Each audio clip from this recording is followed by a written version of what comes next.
Fine बेटा। So last class में मैंने आपको डिस्कस किया था सॉलिबिलिटी के बारे में, राइट? लास्ट पॉइंट चल रहा था। तो मैंने आपको क्या बताया था कि देखो सॉलिबिलिटी ना, there are multiple factors which affect solubility, right? अब उन मल्टीपल फैक्टर्स के अंदर अगर आप बात करोगे तो मैंने नाम लिया था हाइड्रेशन, लैटिस। अगर आप पूरा एक ओवरऑल व्यू लेना चाहते हो ना, तो ऐसा होता है बेटा, कोई भी जैसे मान लो ए आपका सॉलिड है और सामने कोई लिक्विड दिया है और ये फाइनली सॉल्यूशन बन गया, right? Solution of a with that liquid, या solute plus solvent forming solution. तो इस रिएक्शन का ओवरऑल जो डेल्टा जी सॉल्यूशन होता है ना, अगर ये नेगेटिव हुआ तो वो सॉल्युबल होने का चांस होता है। अब वो कितना जल्दी सॉल्युबल होगा, कितना लेट होगा, ये अलग मैटर है, मतलब सॉल्युबल होगा ये कंफर्म है। So delta G negative means it will be soluble. अब डेल्टा जी के अंदर अगर आप थोड़ा बहुत जानते हो तो दो फैक्टर हैं, delta H minus T delta S. एक है एनर्जी से एसोसिएटेड और दूसरा किससे एसोसिएटेड है? एंट्रोपी। तो बेटा ये सारे फैक्टर होते हैं, ये एनर्जी, एंथैल्पी, कितनी एनर्जी रिलीज हुई, और ये एंट्रोपी। अब देखो सिंपल सा बात है, अगर इसको नेगेटिव करना है डेल्टा जी को, तो क्या करना पड़ेगा आपको? डेल्टा एच को नेगेटिव करना पड़ेगा एंड डेल्टा एस को पॉजिटिव करना पड़ेगा। एंट्रोपी को क्या करना, एंट्रोपी चेंज को क्या करना पड़ेगा? पॉजिटिव। समझ आ रहा है? क्योंकि ये प्लस हुआ तो टेम्परेचर कभी नेगेटिव होता नहीं है, माइनस टाइम लग करके और नेगेटिव बना देगा। तो इसलिए बोलते हैं अगर किसी सॉल्यूशन में कोई चीज को मिक्स करने से एंट्रोपी इंक्रीज हो रही है तो भी चांसेस है ना। बट मतलब कुछ एग्जांपल्स अगर छोड़ दिया जाए तो ज्यादातर केसेस में हम आंसर यहीं से निकाल लेते हैं, डेल्टा एच। और इस एच के अंदर क्या पैरामीटर है, तो हमने देखा था कि भाई अगर कोई आयनिक कंपाउंड है प्लस माइनस, है ना, कोई आयनिक कंपाउंड अगर है तो ये जब वाटर के अंदर डिसॉल्व होता है तो इस नेगेटिव आयन के चारों तरफ क्या बन जाता है बेटा? Layer of water. इसके चारों तरफ क्या बन जाता है? हाँ जी, sorry sorry sorry sorry sorry, ये पॉजिटिव है तो ऐसा होगा, नेगेटिव अगर है तो कैसा हो जाएगा? नेगेटिव है तो इसके चारों तरफ HOH। अगर वाटर ले रहा हूं तो हाइड्रोजन, हाँ बेटा एक ही तरफ से करेगा, दोनों कैसे कर सकता है? ज्योमेट्रिकल, मतलब फिर उसकी प्रॉब्लम आएगी ना, लाइक नंबर ऑफ मॉलिक्यूल्स की। ठीक है, तो ये कुछ तरीके का होता है। तो ये हाइड्रेशन था और दूसरा इनको ब्रेक करने के लिए हमें क्या देना पड़ता था? लैटिस। तो इसलिए मैंने बोला था कि भाई अगर ये नेगेटिव कराना है आपको तो जो एनर्जी आप दे रहे हो यानी लैटिस जिसको सेपरेट कर रहे हो वो दे रहे हो, आप पॉजिटिव से रखोगे और जो निकल रही है उसको नेगेटिव से। इसलिए हम बोलते थे कि भाई solubility, solubility inversely proportional to lattice energy, क्योंकि वो एनर्जी आपको देना पड़ रहा है, वो पॉजिटिव बना रहा है डेल्टा एच को, और डायरेक्टली प्रोपोर्शनल टू किसके बेटा? Hydration energy. ये दो फैक्टर मैंने दिखाया, बट रियलिटी में तीसरा और ऐड कर सकते हो, एस, यानी solubility proportional to entropy of solution, entropy of solution, यानी ये डेल्टा एस वाला फैक्टर। ठीक है, कुछ एग्जांपल्स मैं दिखाऊंगा कि जहां पे ये सब चीजें होती है। अब आ जाओ क्वेश्चन करते हैं, राइट? ये सब पढ़ लेने के बाद भी, ये सारा चीज पढ़ लेने के बाद भी, let's do some specific examples of this, जो कि बहुत फ्रीक्वेंटली पूछता है एग्जाम में। उनमें एक बहुत फेमस नाम है beryllium sulphate, magnesium sulphate, calcium sulphate ना, स्ट्रॉन्शियम सल्फेट, बेरियम सल्फेट। ये बड़ा फेमस था नाम।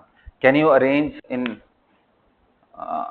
increasing order of solubility or decreasing order of solubility and state the reason?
Guys am I Audible?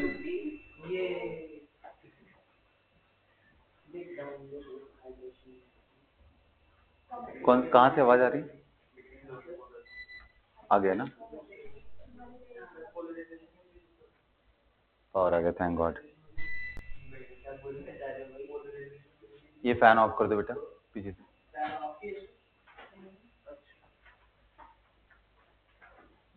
Load नहीं ले पा रहा होगा ना? उधर भी चलो कोई बात नहीं बच्चों, मैं ऑडिबल हूँ सभी को? ओके ठीक, कर लिया आपने ट्राई?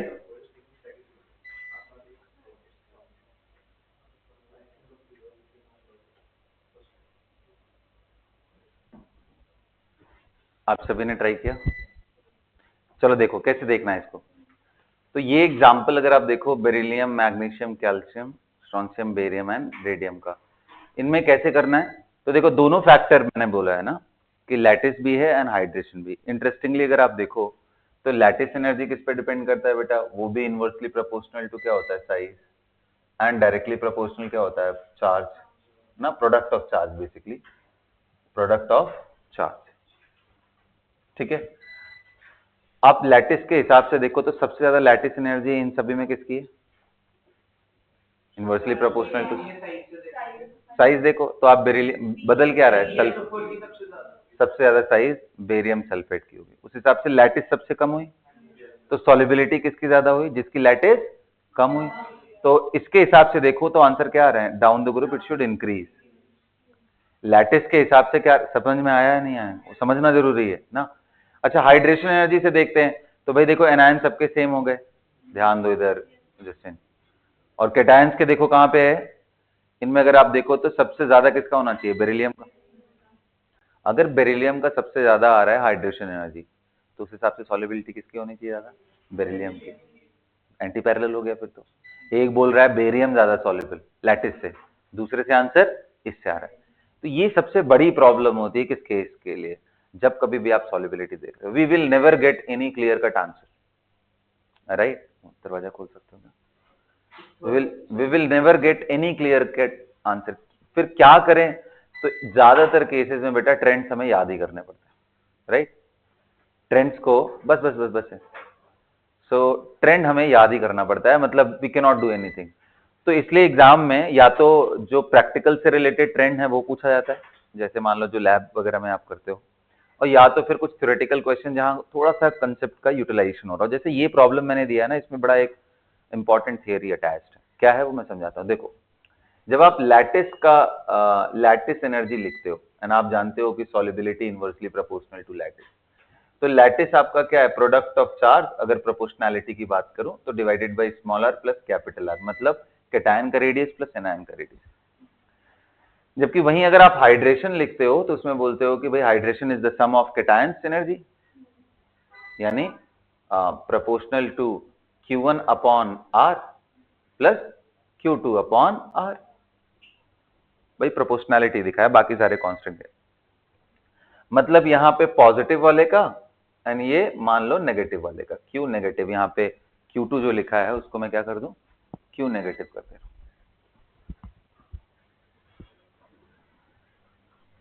इसको मैं Q नेगेटिव। अब बात यहां पे समझने वाली क्या है कि सर अगर अगर ये small r plus capital R की वैल्यू अगर कांस्टेंट हो जाए तो lattice energy will be nearly constant. अगर ये दोनों का सम कांस्टेंट हो जाए। अब सम कांस्टेंट तो इसलिए नहीं हो सकता क्योंकि एनायन फिक्स है, कैटायन वेरी कर रहा है। लेकिन एक केस है जब ये कांस्टेंट हो सकता है, कब? जब कैपिटल आर की वैल्यू काफी बड़ी हो as compared to small r. ये कुछ वैसी वाली बात हो गई कि मान लो आपके पास ना 1 लाख रुपए हो, 1 लाख। अब इस 1 लाख में मैं स्मॉल आर जोड़ना चाह रहा हूं, ये this is like a capital R.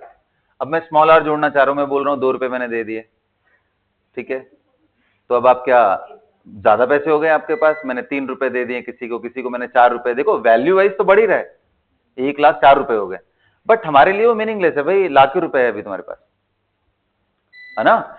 तो कुछ उसी तरह अगर स्मॉल आर की वैल्यू काफी छोटी हो जाए तो small r plus capital R की वैल्यू लगभग बड़ी हो जाए, सेम हो जाती है, या फिर ऐसे समझ लो कि कैपिटल आर काफी बड़ा हो जाए तो।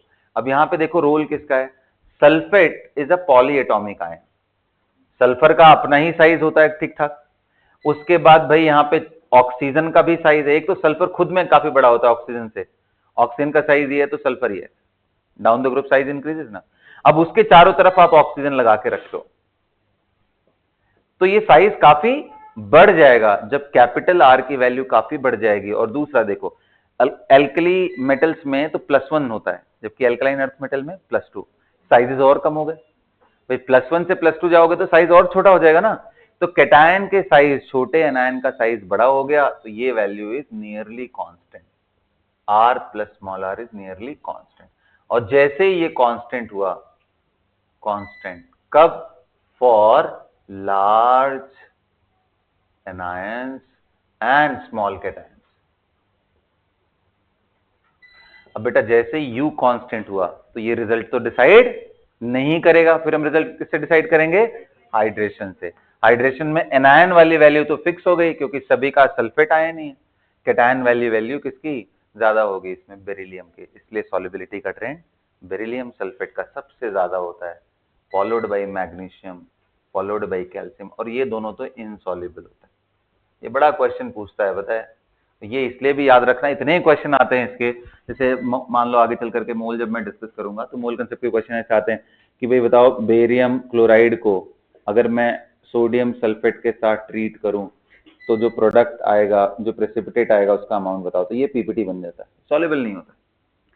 This is aqueous but this is solid, I mean PPT, and plus of course NaCl आपको देखना पड़ेगा। अंडरस्टूड ना, strontium sulphate is also insoluble.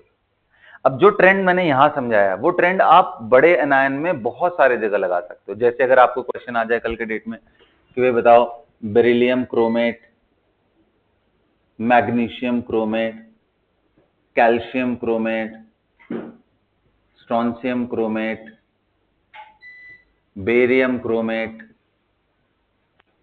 अगर इनमें ऑर्डर देखना हो इसमें भी यही होगा। अंडरस्टूड ना। इन क्रोमेट्स के अलावा, सल्फेट क्रोमेट के अलावा अगर मैं आपको क्वेश्चन दे दूं किसका, लार्ज एनायन में आयोडाइड का, I- का, उसका भी वही आंसर आ जाएगा। आ रहा है बात समझ में। इनके अलावा अगर मैं आपको मैंगनेट का दे दूं, क्लोरेट का दे दूं, ClO4 में, ये सारे बड़े एनायन, तो लार्ज एनायन के साथ सभी का लगभग एक जैसा। फिर कहां नहीं होता है वो मैं जगह दिखाता हूं क्योंकि वो भी पैरेलली पूछता है, क्योंकि जहां पे कंसेप्ट छुपा हो, अगर कोई भी इरेगुलरिटी आ रही है ना एग्जामिनेशन के लिए इंपॉर्टेंट हो जाता है। कौन सा एग्जाम्पल है जहां पे ये चीज फिट नहीं बैठती है और देखने में ऐसा लगता है जैसे कि फिट बैठना चाहिए बट नहीं होता है, दैट एग्जाम्पल इज, नहीं बेटा hydroxide is not large anion, ठीक है। देखो वो कहां पे फिट बैठता है, that is the case of oxalates, right. Oxalate के केस में भी हमारे पास क्या आना चाहिए, BeC2O4, MgC2O4, CaC2O4,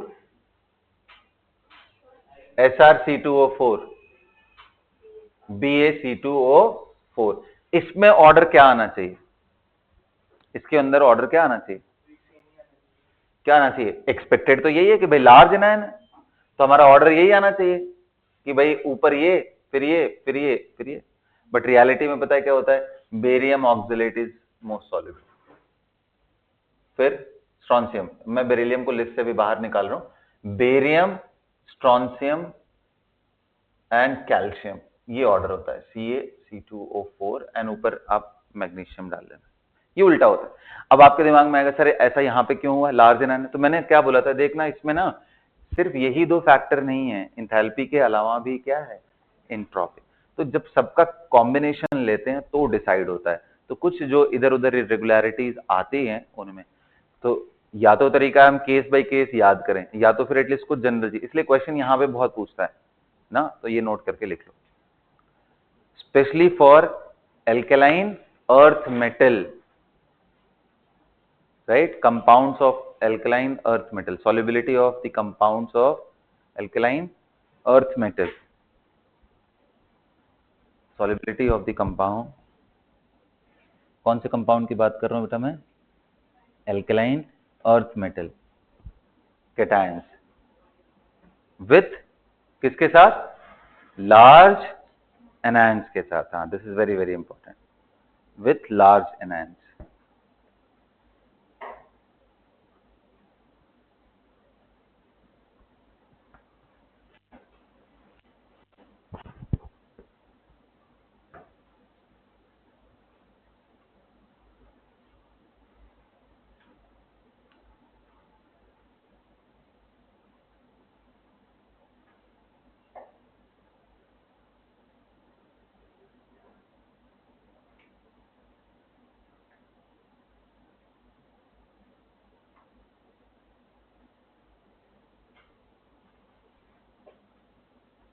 noted everybody?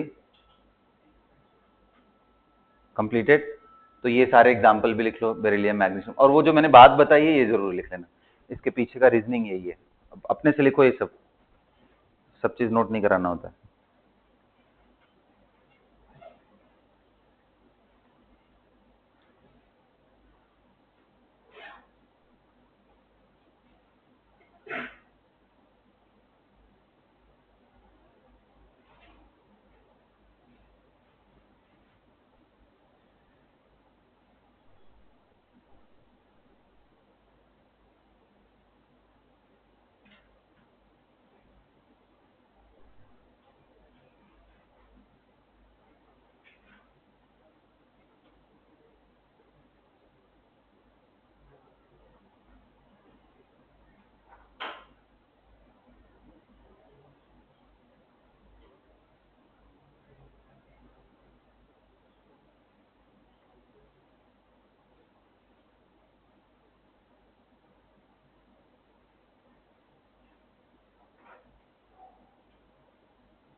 हाँ जी बोलिए। ऑक्सिलेट वाले ट्रेंड में बेरिलियम का एक्चुअली ना लैटिस का कुछ प्रॉब्लम रहता है, इसलिए मैंने इसको बाहर कर दिया। मतलब अगर आप लोगे तो वो उस पूरे इक्वेशन में फिट नहीं बैठता है, बल्कि उसका सबसे ज्यादा हो जाता है। ठीक है, इसलिए मैंने इसको बाहर कर दिया, कंफ्यूजन ना है।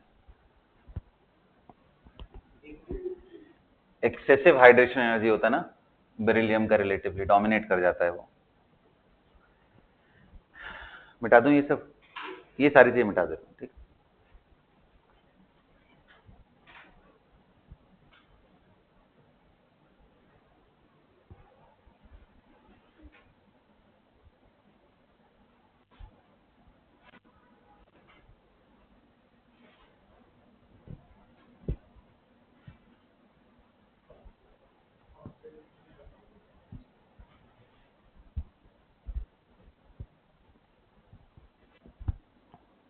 लिख लिया? लार्ज एनहांस में लिस्ट बना ली सारी, क्रोमेट, सल्फेट, है ना, मैग्नेट, क्रोमेट, सॉरी क्लोरेट, ये सब बना लो लिख करके।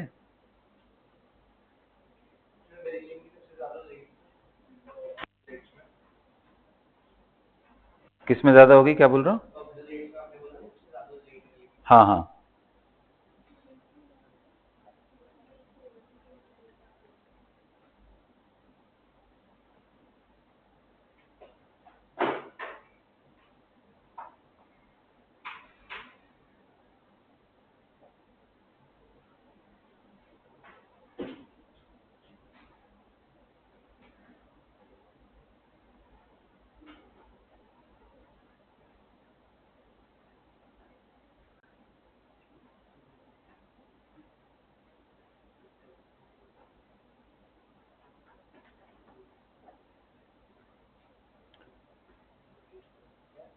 ठीक है, नोटेड। सो लार्ज एनायंस की लिस्ट में बेटा आप क्लोराइड, ब्रोमाइड, आयोडाइड भी लिख सकते हो फॉर एल्कलाइन अर्थ मेटल, क्योंकि लिख लो ये बात।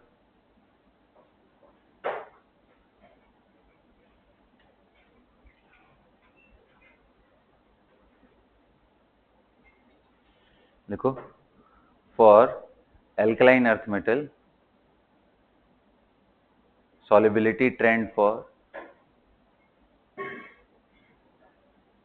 Cl minus, Br minus, I minus, chloride, bromide and iodide, बिल्कुल सेम लिख लो भाई। यानी सबसे ज्यादा किसका होगा? हाँ जी, हाँ जी, solubility trend for chloride, bromide and iodide क्या होगा बेटा बताइए? अगर आपके पास BeCl2 रहे, MgCl2 रहे, CaCl2 रहे, स्ट्रॉन्सियम क्लोराइड रहे, क्या आएगा आंसर? बिल्कुल यही ऑर्डर हो, ठीक है, similarly bromide and similarly iodide.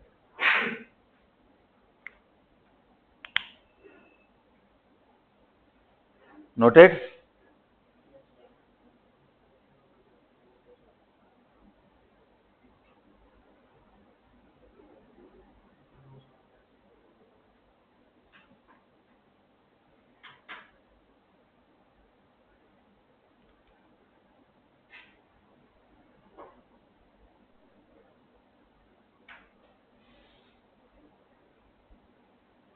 मैं सारे इकट्ठे लिखवाता हूँ ताकि ना कोई आगे चल करके क्वेश्चन आए भी तो आप उसको कर ले जाओ।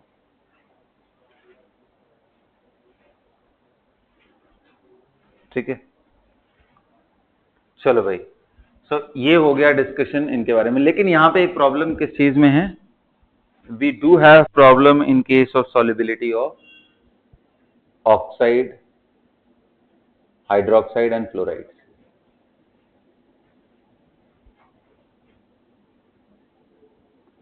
पता है ये बड़ा इजी है, पता है चेक करना, ऑक्साइड एंड हाइड्रोक्साइड कैसे? आपको याद करो, बेसिक स्ट्रेंथ मैंने बताया था। जैसे बताओ बेसिक स्ट्रेंथ किसका ज्यादा होगा? Beryllium oxide, magnesium oxide, calcium oxide, strontium oxide, barium oxide. बोलो कौन बेसिक ज्यादा है ना? अब इसको ऐसे समझो, जो बेस अच्छा है वो पानी के अंदर जल्दी घुल करके OH माइनस प्रोवाइड करेगा, तो यानी सॉलिबिलिटी का क्या ट्रेंड होगा इसमें? हाँ जी बिल्कुल। तो इससे आप दिमाग में रखो, जो इनका सॉलिबिलिटी है वही सॉलिबिलिटी किसका है? हाइड्रोक्साइड का।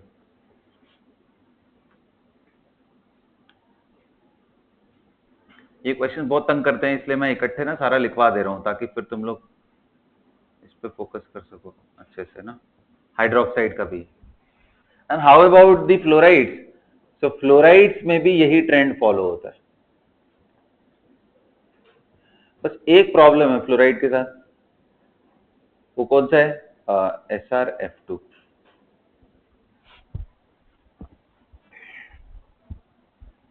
एक प्रॉब्लम है बेटा, SrF2, BaF2। क्या प्रॉब्लम है?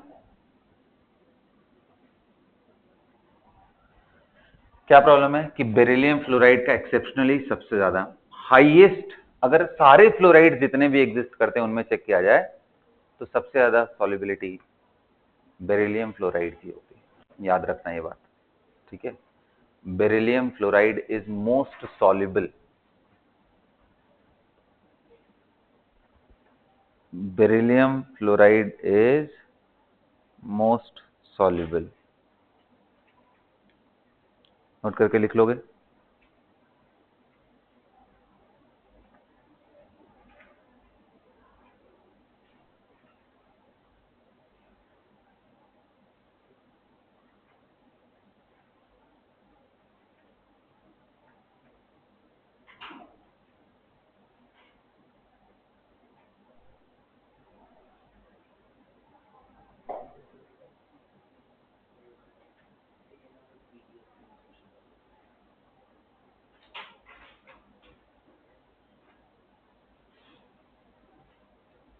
Noted.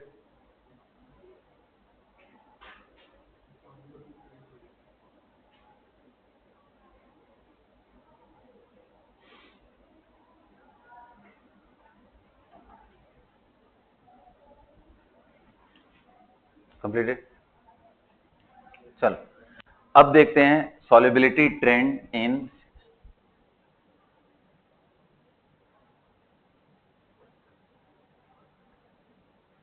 Alkali metal compounds.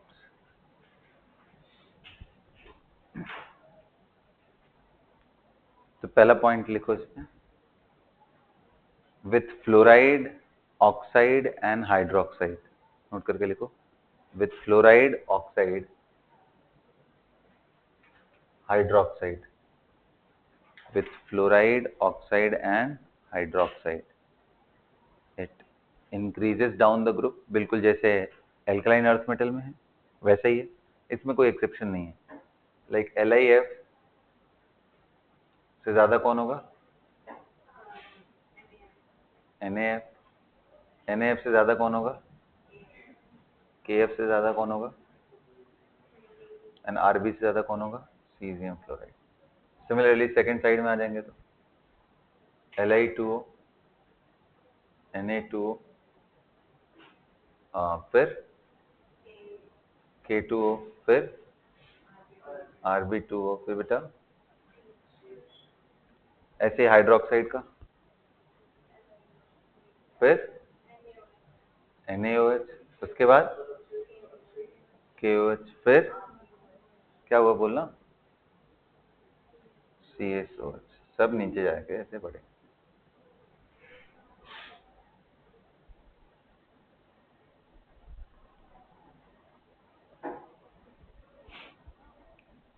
Noted? अब इंटरेस्टिंगली एल्कलाइन अर्थ में एल्कली मेटल के लिए सॉल्युबिलिटी का जो ट्रेंड है सल्फेट के लिए, जो कि हमने एल्कलाइन अर्थ मेटल में देखा था, डाउन द ग्रुप डिक्रीजेस, यहां उल्टा ट्रेंड होता है। नोट करके लिख लो ये बात। Alkali metal sulphate,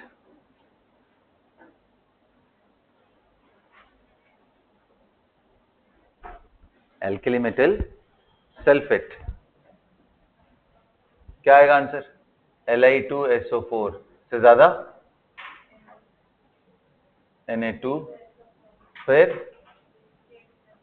and dot dot dot, है ना? और किसके लिए? बाइकार्बोनेट एंड कार्बोनेट, इनकी सॉल्युबिलिटी भी एग्जाम में पूछता है। सेम ट्रेंड है, LiHCO3, NaHCO3, H है बेटा ये NaH, फिर KHCO3, this is bicarbonate, down the group increases, down the group increases, increase down. फिर लिथियम कार्बोनेट का भी Li2CO3, ये भी इंक्रीज करता है डाउन द ग्रुप।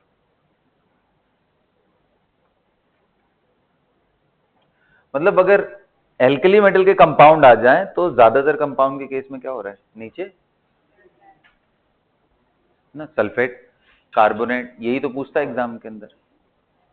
नीचे जाते हुए ये इंक्रीज करता हुआ दिखाई दे रहा है, ये सुनो। गुड। अब देखो यहां पे कुछ तो ट्रेंड ऐसे हैं जो कि डाउन द ग्रुप डिक्रीज करते हो, भाई सब तो इंक्रीज करते हैं। तो answer is yes, in case of bromide and iodide, in case of bromide and iodide, ना, ब्रोमाइड एंड आयोडाइड से। हाँ जी, एल्कली, एल्कलाइन अर्थ मेटल में तो कोई पंगा ही नहीं, मैंने लिखवा दिया था वहां पे।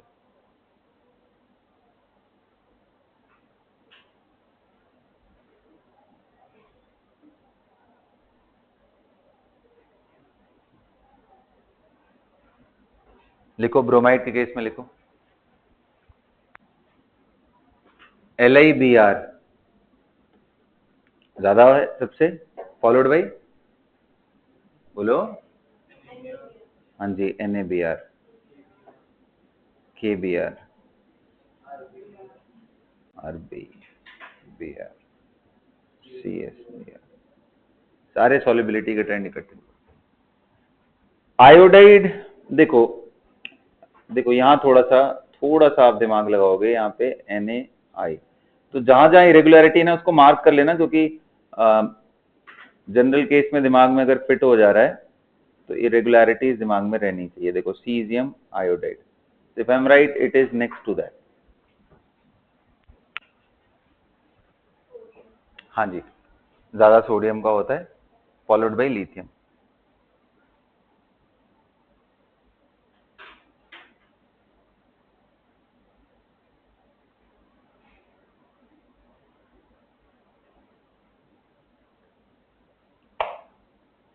सारे ट्रेंड हो गए, सेट हो गया। दो केटायन के और हैं जिनको हमें देखना है, एक है सिल्वर एंड दूसरा है लेड, राइट। एक सिल्वर है और दूसरा लेड है, इसको पहले खत्म कर लो फिर बात करो।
चलो बेटा, कर लिया सबने?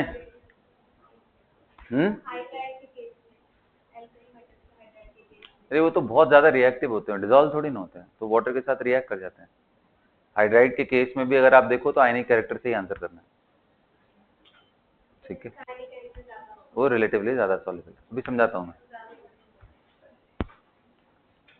ठीक है। देख लिया यहाँ पे, हाँ खत्म है। अब देखो, यहां तक करने के बाद अब हमारे पास दो और ट्रेंड आते हैं, वो हैं लेड एंड सिल्वर आयन के हैलाइड्स। ये भी एग्जाम में पूछता है क्योंकि इसका प्रैक्टिकल एप्लीकेशन बहुत है, अदरवाइज इसको याद, ऐसे तो बहुत सारे ट्रेंड हैं, हम सब कितना याद रखें। इसका प्रैक्टिकल एप्लीकेशन क्या है कि जैसे आप मेरे ख्याल से आपको याद ही होगा, ये इतना फेमस है कि याद ही हो जाता है ये। Silver fluoride, silver chloride, silver bromide and silver iodide.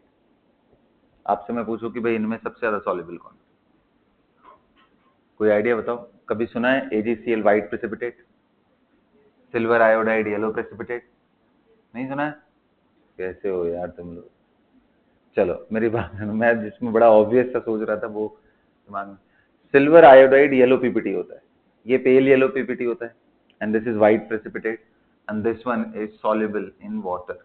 तो सॉल्युबिलिटी ऑर्डर ऐसे होता है। अब इसको कैसे समझे हम, लैटिस के हिसाब से समझने की कोशिश करें तो लैटिस देखो सबसे ज्यादा इसकी है, फिर भी सॉल्युबिलिटी इसकी ज्यादा। हाइड्रेशन सोचे तो आंसर आ जाएगा ना, लेकिन कई सारे मॉलिक्यूल ऐसे हैं जो कि ना तो पूरी तरीके से आयनिक वाले कैटेगरी में होते हैं, ना तो पूरी तरीके से कोवेलेंट। ये उनमें से कुछ एक है।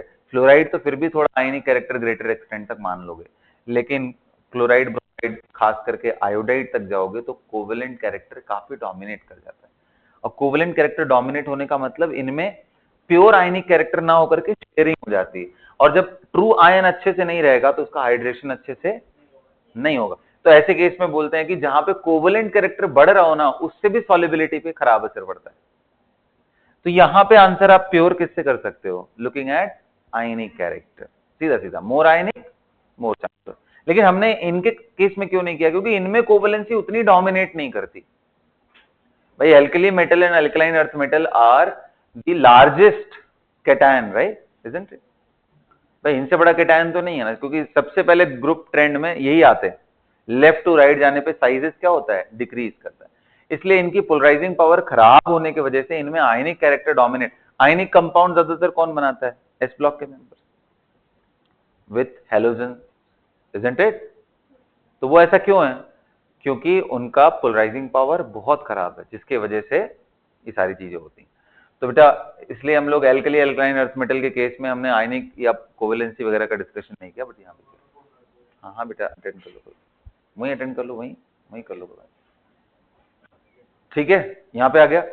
Similar situation is there with lead also, PbF2, PbCl2, PbBr2 and PbI2।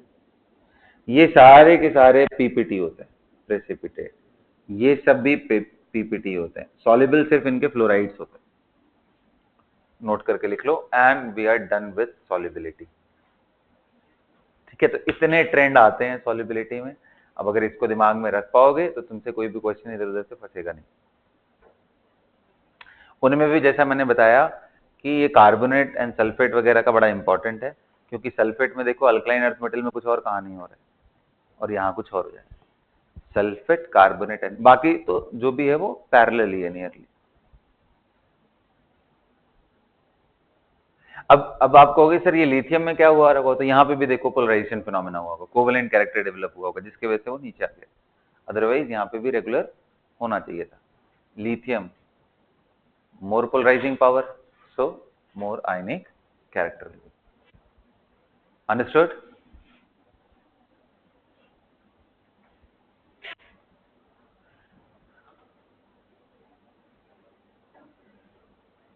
बोलिए भाई, खत्म हो गया ये?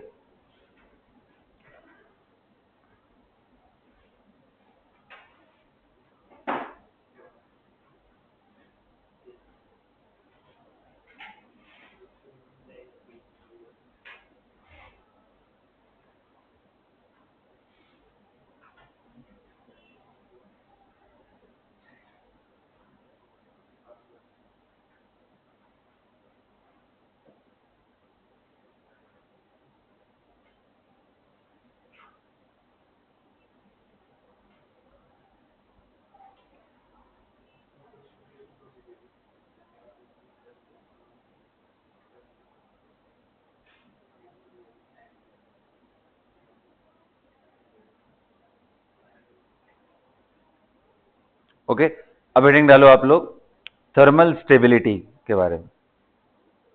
थर्मल स्टेबिलिटी,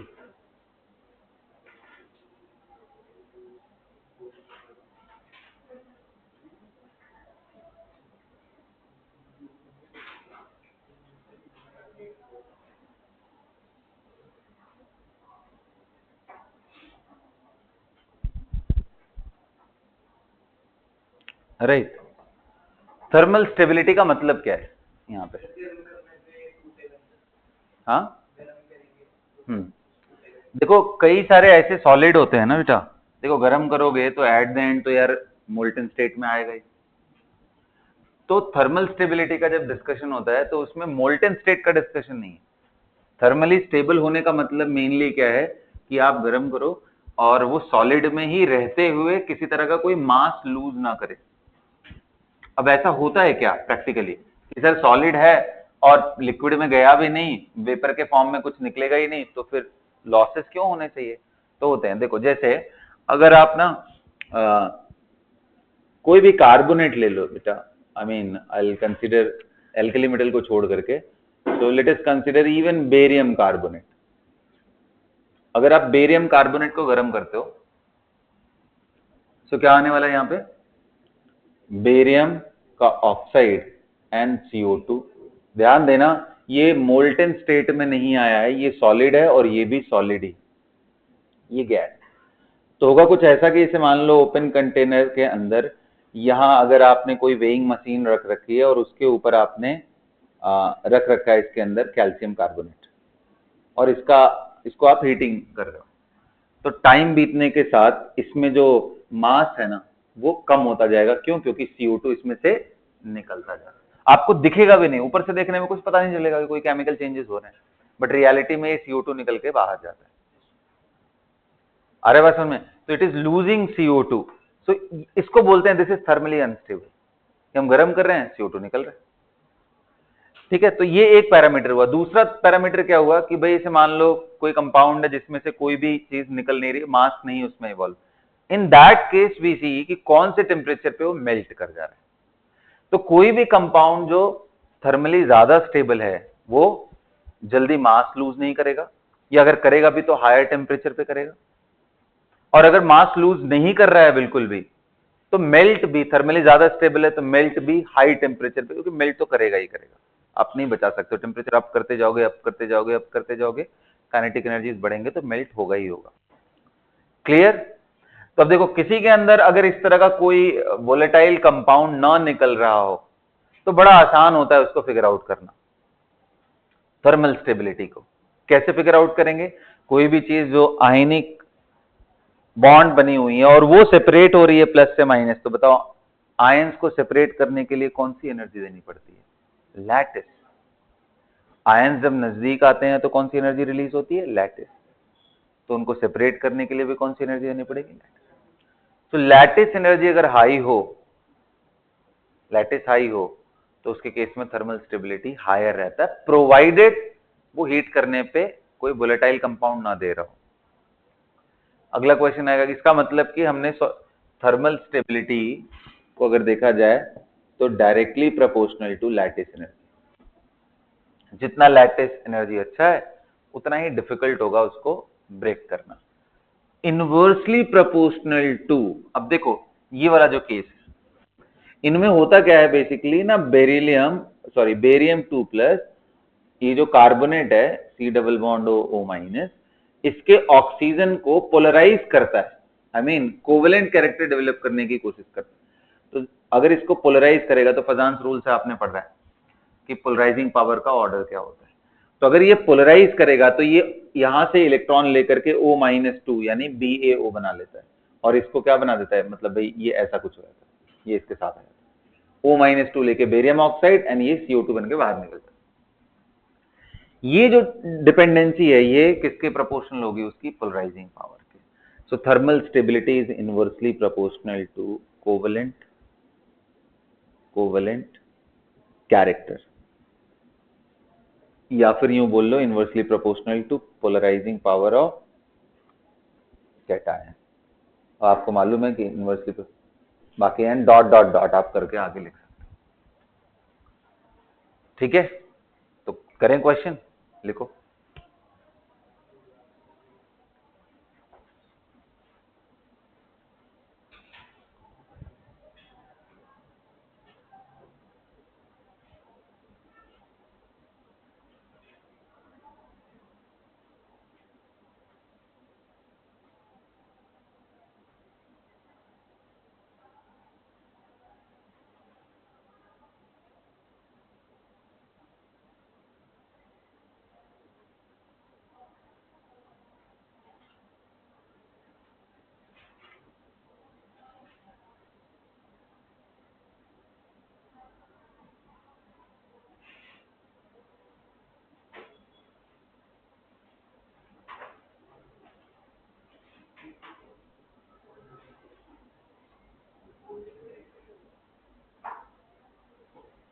चलो भाई, नोट कर लिया सबने?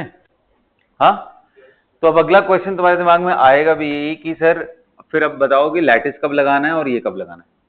मेन तो एट द एंड यही देखना है, क्योंकि फिर से ये दोनों चीजें एकदम अलग अलग हो जाएंगी। देखो अगर जैसे मैं आपको एग्जांपल दूं, चलो यही केस कंसिडर कर लेते हैं। इन फ्लोराइड में अगर मेरे को थर्मल स्टेबिलिटी देखना है, तो मुझे ये बताओ लैटिस एनर्जी किसका ज्यादा है? किसका ज्यादा है बताओ, फटाफट आंसर करो भाई, उसमें तो नहीं फंस रहे हो ना। चलो बताओ किसका ज्यादा है लैटिस एनर्जी? Lithium fluoride. तो लिथियम फ्लोराइड का ज्यादा होने की वजह से सबसे ज्यादा थर्मल स्टेबल वो होना चाहिए, यानी हीट करने पे उसमें चेंजेस जो भी होने चाहिए, चाहे वो फिजिकल चेंजेस, मास लूज होने वाला हो, और या फिर मेल्टिंग वाला फिनोमेना होने वाला, उसमें सबसे लेट आना चाहिए, क्योंकि लैटिस हाई है। कोवेलेंट कैरेक्टर से देखो, सबसे ज्यादा कोवेलेंट कैरेक्टर किसका है? तो कोवेलेंट कैरेक्टर के इनवर्सली प्रोपोर्शनल होता है, इसका मतलब सबसे जल्दी होना चाहिए। देखा नहीं, एंटी पैरेलल आ गया। तो ये तकलीफ यहां पे भी रहेगी आपको, तकलीफ यहां पे कम नहीं होने वाली, यहां पे भी यही रहेगी। फिर क्या करें?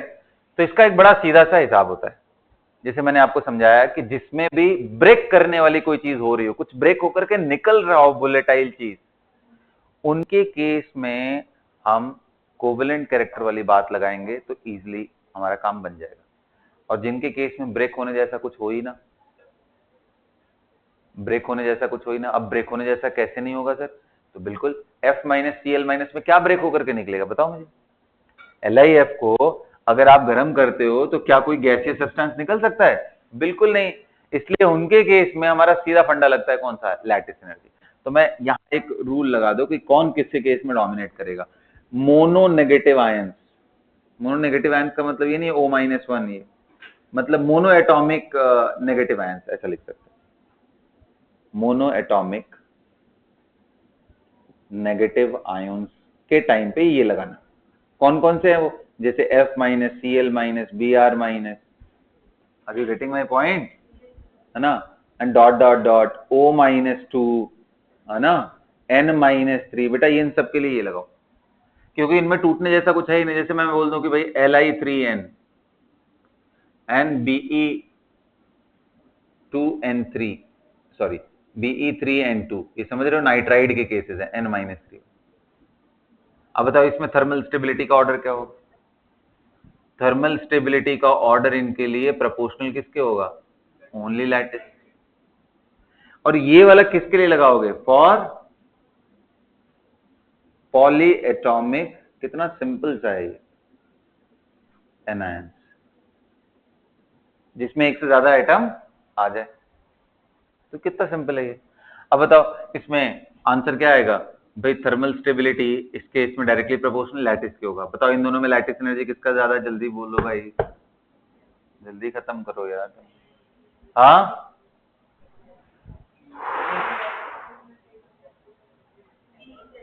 किसका ज्यादा है? हाँ बिल्कुल। अरे क्या कर रहे हो, लैटिस सीधा सीधा आंसर नहीं आ रहा है। Q1 Q2 by r square, Q1 Q2 by r से आप देखने की कोशिश करो, proportional to product of charge. अरे क्लियर हो रहा है ना? तो ऐसे करके हम निकाल लेंगे।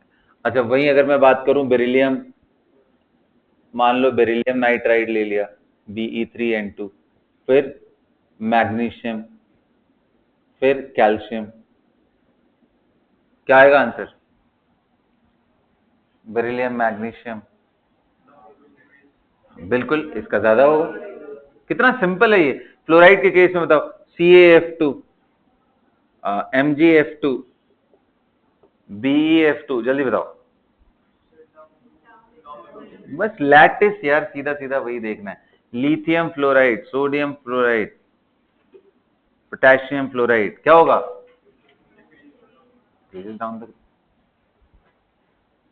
बिल्कुल भी कोई तकलीफ नहीं होना चाहिए। It is as plain as that ना।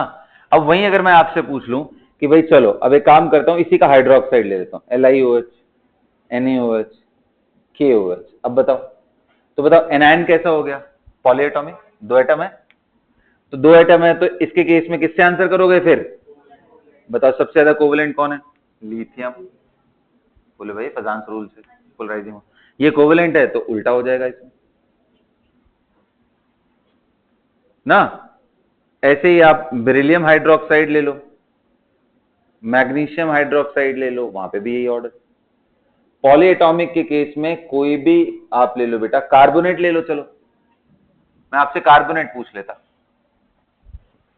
Li2CO3, Na2CO3, K2CO3 and dot dot dot, इसमें क्या आंसर आएगा? ऐसे बिल्कुल ऐसे पॉली एटॉमिक हुआ नहीं, दिमाग ही नहीं लगाना ज्यादा, कोवेलेंट कैरेक्टर से आंसर करो, इनवर्सली प्रोपोर्शनल टू दैट। अब पता है इसमें ना क्वेश्चन कितने बढ़िया बढ़िया आते हैं कि लिथियम कार्बोनेट को गर्म करने पे CO2 मिलता है सॉलिड स्टेट में, सोडियम कार्बोनेट को गर्म करने से नहीं मिलता है CO2। ये थर्मली कम स्टेबल है, ये ज्यादा स्टेबल है, बहुत कम पोलराइजिंग पावर है। पूरे एल्कली मेटल में सबसे ज्यादा पोलराइजिंग पावर किसका है? सभी का खराब होता है, सबसे ज्यादा किसका होता है, लेकिन खराब में सबसे अच्छा किसका होता है? लिथियम। लिथियम अलग तरीके से बिहेव करता है, बाकी सब अलग तरीके। तो जब आप ब्लॉक पढ़ रहे होते हो तो अगर इन सारे पॉइंट्स को दिमाग में रख करके उसको पढ़ोगे तो आपको क्लैरिटी ज्यादा आएगा। कर लिया सबने? ठीक है। ऐसे बेटा आपके सामने मैग्नीशियम का बाइकार्बोनेट आ, लिथियम बाइकार्बोनेट आ जाए, सेम ट्रेंड है, लफड़ा ही नहीं है इसके अंदर। इससे ज्यादा सिंपल और कुछ हो ही नहीं सकता है थर्मल स्टेबिलिटी से। सिंगल नेगेटिव आयन वाला चीज आ जाए, एक ही एटम वाला नेगेटिव आयन, तो लैटिस से आंसर करो। और मल्टीपल एटम आ गए तो किससे आंसर करना है? ये बात कहीं बढ़िया से लिख लो, ठीक है? नहीं तो बाद में ट्रेंड ट्रेंड दिमाग में नहीं आता है, क्योंकि सारे ट्रेंड्स में कहीं कुछ लग रहा है, कहीं कुछ लग रहा है। ठीक है, नोट करके लिख।